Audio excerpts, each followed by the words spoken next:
নীলাঞ্জনা, কিছু মনে করো না, আমি এ গাড়িতে উঠব না।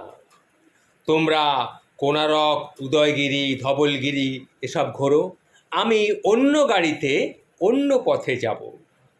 আমি যতদূর পারি খোলা রাস্তায় ছুটব, কাঁচ তুলে একা গাড়িতে করে ঘুরব। রাস্তার দুপাশে সরে সরে যাবে গাছপালা, ঘরবাড়ি।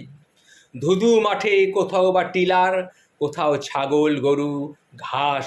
মাঝে মাঝে দাঁড়াবো হাটে বাজারে, গরম চা খাবো আর গল্প করব মানুষের সাথে।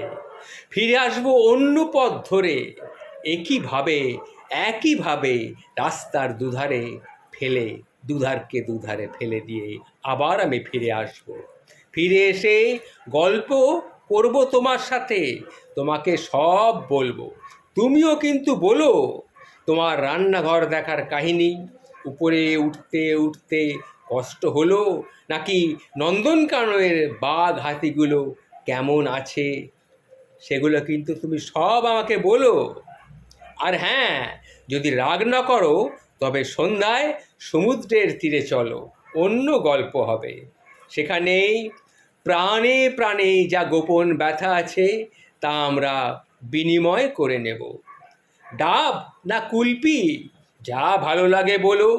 রাগ করো না নীলাঞ্জনা, এসেছি একসাথে ঠিকই, কিন্তু উদ্দেশ্য আর বিদেহ এ দুটো আলাদা। আমি আমার মতো।